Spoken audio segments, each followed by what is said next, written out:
الحمد لله والصلاة على أهله الصلاة والسلام على سيد الأنبياء والمرسلين العبد المؤيد الرسولنا المسدد المصطفى الأمجد الحبيب الأحمد النبي الأمي المكي المدني السراج المنير الكوكب الدري صاحب الوقار والسكينة المدفون بأرض مدينة سيدنا ونبينا وشفيع ذنوبنا وطبيب قلوبنا وحبيب نفوسنا ومولانا أبي القاسم محمد المصطفى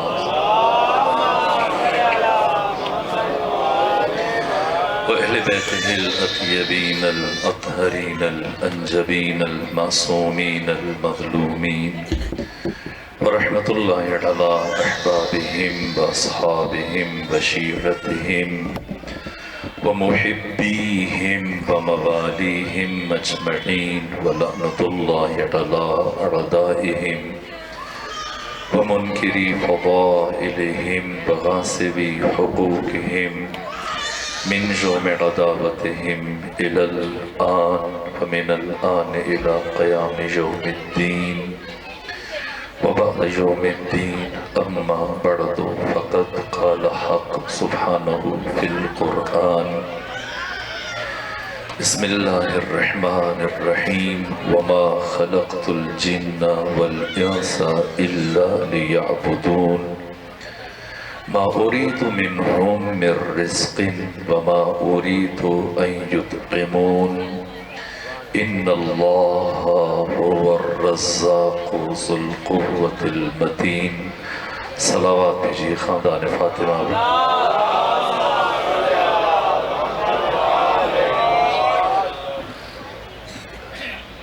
نعرہ تکبیر نعرہ رسالہ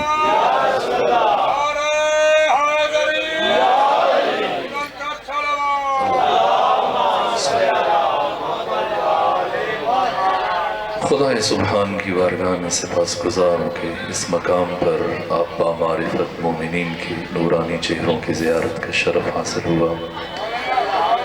سید بزرگوار عالم باعمل ان کی خواہش کے احترام میں آپ مومنین کی خدمت میں حاضر ہوا اور جس طرح سے یہ موضوع مجھ سے خواہش کی گئی محدود وقت میں چونکہ ہنگام غروب ہے اور آپ کو زیادہ زحمت سماعت نہیں دینا چاہتا، وجود مبارک پیغمبر گرامی اسلام معلم انسانیت، اور اس عنوان سے میں نے جو سورہ جو آیا آپ کے سامنے تلاوت کا شرف حاصل کیا، یہ قرآن مجید کی معروف اور مشہور آیت ہے جس میں ارشاد پروردگار ہے وَمَا خَلَقْتُ الْجِنَّ وَالْإِنسَ إِلَّا لِيَعْبُدُونَ، میں نے جنوں کو اور انسانوں کو خلق نہیں فرمایا مگر اس لیے کہ وہ میری عبادت کریں۔ ما اريد منہم من رزق، مجھے ان جنوں سے اور ان انسانوں سے کوئی رزق نہیں چاہیے۔